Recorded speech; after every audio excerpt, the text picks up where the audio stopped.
Imagina un día despertar muy asustado después de que soñaras que tu pareja, tu compañera de vida, te es infiel y que por esa razón, sin mediar palabra alguna, decides cruelmente quitarle la vida solo por el simple hecho de haberlo soñado. Pues eso fue lo que le sucedió a Víctor Apaza Quispe, un arequipeño que en un arranque de celos y locura, y motivado solo por un simple sueño, terminó arrebatándole la vida a su esposa. Si quieres ver más contenido como este, suscríbete a este canal y activa la campanita para que recibas una alerta cada vez que suba un nuevo video.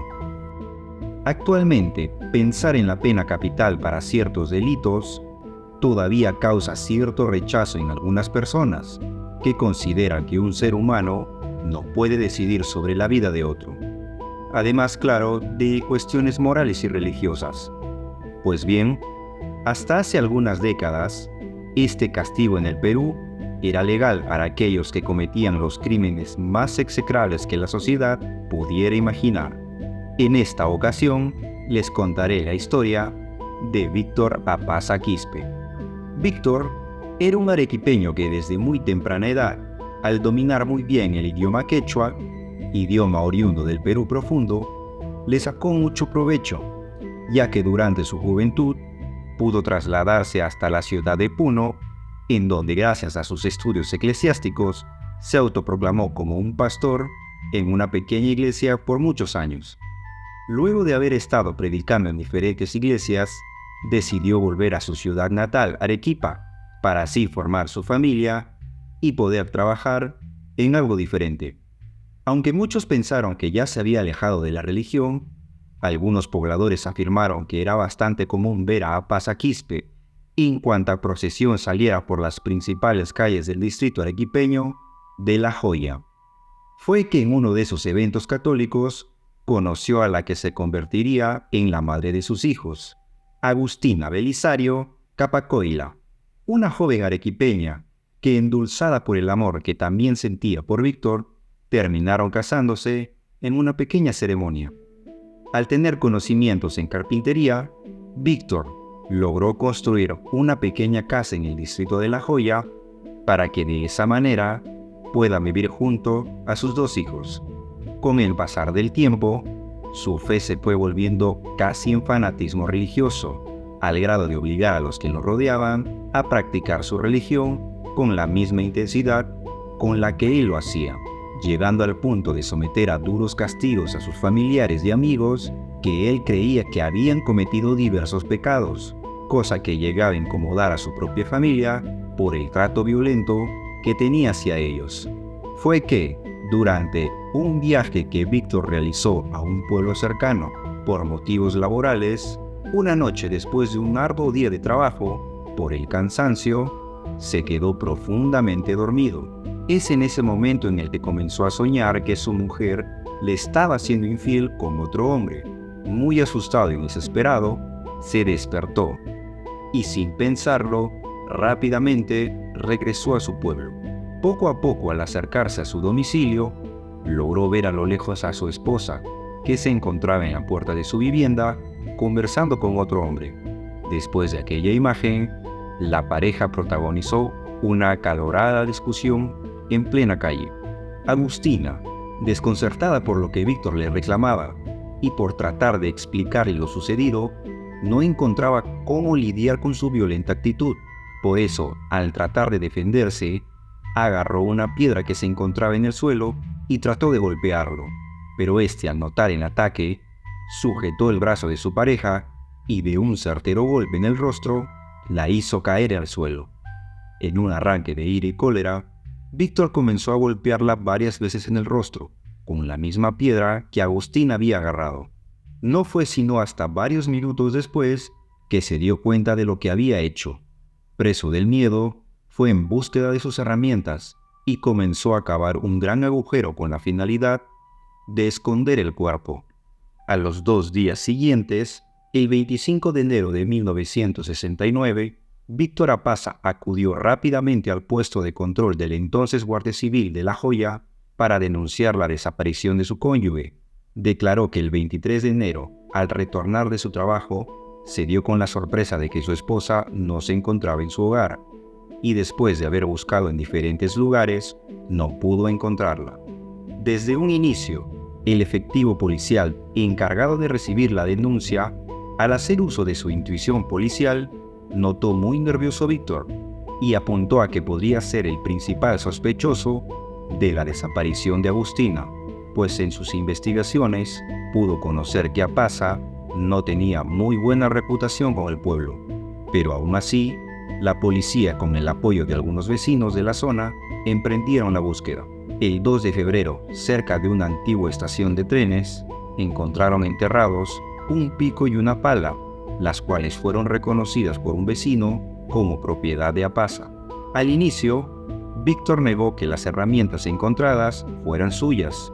Sin embargo, después de la presión por parte de las autoridades, terminó aceptándolo, pero a pesar de eso, y con total desfachatez, insistió en desconocer el paradero de su esposa. Pero gracias a este hecho, las autoridades policiales consideraron prueba suficiente para apresarlo de inmediato. Después de un largo interrogatorio, Víctor, por el miedo, no pudo negar más su delito y con lágrimas en los ojos, confesó ser el culpable del homicidio de la persona que en algún momento le juró amor ante Dios. La búsqueda continuó y finalmente, después de un arduo trabajo, lograron hallar el cuerpo inerte de la desafortunada mujer. Este se encontraba junto a un canal de regadío, enterrado a 1 metro de profundidad. Luego de aquel hallazgo, Víctor fue puesto a disposición de las autoridades, las cuales, ya con las pruebas suficientes, dispusieron su encierro inmediato en un penal de la ciudad de Arequipa. Durante el tiempo que estuvo esperando a las autoridades pronunciarse por el veredicto final, Víctor dedicaba la mayor parte del tiempo en prisión a la fabricación de juguetes de madera, los cuales eran obsequiados a los hijos de los demás presos. Luego de un largo proceso judicial que duró poco más de 2 años, finalmente Víctor Apaza fue hallado responsable del delito de homicidio calificado y fue condenado a la pena máxima. El segundo Tribunal Correccional de Arequipa sostuvo que Víctor cometió el delito con total ferocidad, alevosía y violencias a su cónyuge, siendo que, el 14 de septiembre de 1971, la Corte Suprema de la República firmó la resolución en donde se le condenaba a la pena máxima. Pero según palabras de su abogado defensor, el doctor César Villalba, indicó que al no enterarse de la sentencia final, pensó que solo se trataría de cadena perpetua. Al día siguiente, su abogado, mortificado y derrotado, le comunicó a Apaza la decisión de la Corte Suprema. Este, por el miedo a morir, comenzó a llorar desconsoladamente, pero luego de un momento a otro se dijo a sí mismo y exclamó: «Aún tengo esperanza de salir de este problema. Yo confío en Dios». Varios fueron los momentos en los cuales, para poder salvarse de la pena capital, Apaza argumentó en varias oportunidades que él no quiso terminar de esa manera con la vida de la madre de sus hijos y que solo fue un impulso por la ira del momento. Por eso solicitaba a las autoridades cambiar la condena a cadena perpetua, pero, a pesar de todos sus esfuerzos, la condena siguió su curso. De igual manera, por medio de un telegrama, solicitó clemencia al entonces presidente de la República, el general Juan Velasco Alvarado, pero al final sus pedidos no lograron ser escuchados. El día de la ejecución llegó. Los primeros rayos del sol del 17 de enero de 1971 poco a poco iluminaban la ciudad. Para muchos, un hermoso día para realizar las labores cotidianas, como cualquier otro día, pero al mismo tiempo, en una fría y oscura celda de la antigua cárcel del siglo XX, se encontraba Víctor, que, preso del miedo por su destino, no cerró los ojos durante toda la noche. Sabiendo su destino, antes de abandonar su celda, y con voz temblorosa por el miedo, dijo: «No he engañado. ¿Por qué me matan ahora? Soy consciente de mi delito. Nunca lo negué. Siempre dije la verdad. Minutos antes de su ejecución, Víctor amablemente pidió cambiarse de ropa. Se vistió con una camisa blanca muy limpia, un pantalón y un par de zapatos nuevos que le fueron entregados por su amigo el capellán. Como último aliento, solo pidió una hostia, lloró un poco y al momento de ser fusilado, pidió que le venden los ojos. Exactamente a las 4:35 de la mañana se oyó una fuerte voz. Esta era la del capitán Rodolfo Vilca, jefe del pelotón de fusilamiento, que al unísono gritó: ¡Punten! ¡Fuego! Las últimas palabras que salieron de la boca de Víctor fueron: Jesús, misericordia.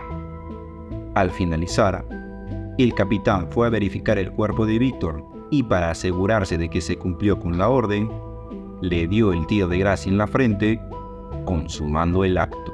El cuerpo permaneció varios minutos en el suelo, hasta que trabajadores del establecimiento penitenciario lo introdujeron en un simple cajón para ser llevado hacia el cementerio general de La Pacheta, donde sus restos fueron enterrados en un nicho del pabellón San Hilarión de la ciudad de Arequipa. El fusilamiento de Apasa Quispe en Arequipa llamó la atención de los pobladores, que, a pesar de haber sido hallado culpable, hubo mucha gente que todavía creía en su inocencia. Tal vez eso explica la presencia de más de 2.000 personas que acompañaron el cortejo fúnebre hasta su última morada.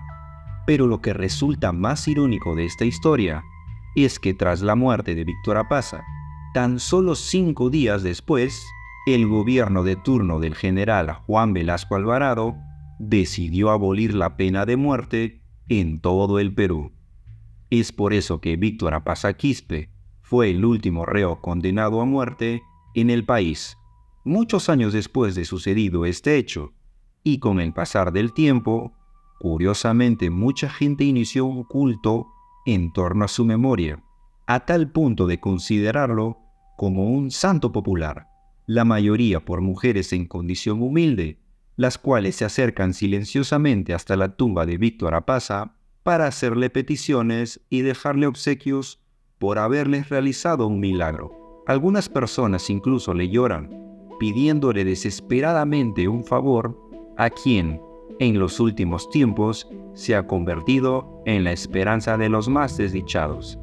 Y si bien este raro culto no es aprobado en ninguna de sus formas por las autoridades de la Iglesia Católica, lo cierto es que a pesar de que ya han pasado más de 50 años, gran parte de la población arequipeña le sigue presentando sus respetos al que sin mediar ningún remordimiento le arrebató la vida a quien alguna vez le juró amor eterno. Espero que este video haya sido de tu agrado y muchas gracias por tu preferencia. Nos vemos en una siguiente emisión de Sucesos Icónicos.